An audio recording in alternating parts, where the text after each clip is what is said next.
آج کل تو جس کو دیکھو اینزائٹی ہونے لگی، جس کو دیکھو جی کیا ہو رہا ہے ڈپریشن ہو رہی ہے، جس کو دیکھو کیا ہو رہا ہے بلڈ پریشر کے ایشو، یہ وہ دیکھیں جہاں تک ہمارے کھانے پینے کی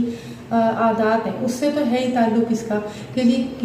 بلڈ پریشر کا مسئلہ ہے، کولیسٹرول کا مسئلہ۔ لیکن میں آپ کو ایک اور چیز بھی بتاؤں کہ یہ جو اینزائٹی جس کا لفظ اب سے چند سالوں پہلے ہم جانتے ہی نہیں تھے، ہمیں پتہ ہی نہیں تھا کہ جی اینزائٹی کیا چیز ہوتی ہے۔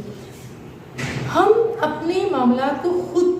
حل کرنا چاہتے ہیں، اپنی مشکلوں کے راستے خود ڈھونڈنا چاہتے ہیں، ہمیں سمجھ ہی نہیں آتا کہ اوپر ایک ذات ایسی بیٹھی ہے جس سے کہہ دینے سے مسئلے حل ہو جاتے ہیں۔ ہم دوڑ لگاتے ہیں کون ہے جو ہمارا مسئلہ حل کر سکتا ہے، کس کو بولوں، فون اٹھاتے ہیں، اب اسکرول کرتے ہیں سارے نمبر کو کہ کس کو کال کروں، کہ کس کو کال کرنی چاہیے۔ اس طرح کی سچویشن میں آپ یقین کریں گے، آپ ایک طریقہ لے لیں کہ جی کوئی پرابلم ہے، کوئی مشکل ہے، چھوٹی سے چھوٹی بڑی سے بڑی ایک عادت بنا لیں۔ میں کہتی ہوں کہ ہماری اتنی پریکٹس ہونی چاہیے اس چیز کی کہ ذرا سا بھی کوئی ٹربلنس آئی ہے، ذرا سا بھی کوئی ڈیفیکلٹی آئی ہے، کوئی ہارڈ ٹائم آیا، سب سے پہلے کیا کر لیں، آپ وضو کر لیں۔ آپ وضو کریں، بہت ساری عبادت کریں آپ سب سے پہلے وضو کر لیں، آپ درود پاک پڑھیں، بالکل سکون سے ریلیکس ہو کر۔ آپ اگر آپ گھر میں ہیں یا ایسی جگہ پہ جہاں پہ آپ پڑھ سکتے ہیں تو آپ جو ہے 2 رکعت نفل نماز کے پڑھیں،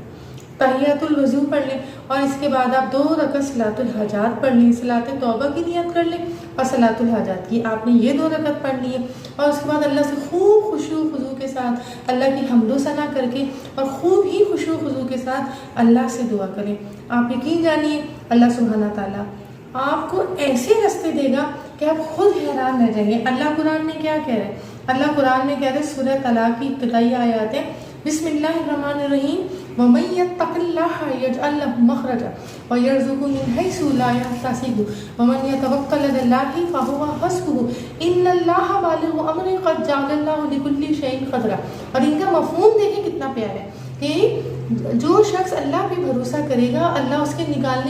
نکلنے کے ایسے راستے دے گا، اور اللہ سبحانہ تعالیٰ وہاں سے رزق دے گا جہاں سے ہماری سوچ، ہمارے گمان پہنچ نہیں سکتے نا۔ اللہ سبحانہ تعالیٰ کی حکمت کیا ہے کہ میں کہتی ہوں نتھنگ، کچھ بھی نہیں ہے ہم لوگ، ہماری عقلیں کچھ نہیں ہے۔ تو اللہ پہ بھروسہ کریں، درود پاک کی کثرت کریں۔ آپ کو پتہ ہے پہلے جب بھی مشکل آتی تھی تو میں دیکھتی تھی کہ دادا دادی اور میرے نانا نانی وغیرہ لوگ، ان کو میں نے دیکھا اور ان سے بھی سنا کہ ہمارے جو بزرگ ہیں وہ بھی یہ کیا کرتے تھے کہ قرآن کو لیا اور قرآن کو وضو کر کے اور کہیں سے بھی کھولا، اس کی اس آیت کو پڑھ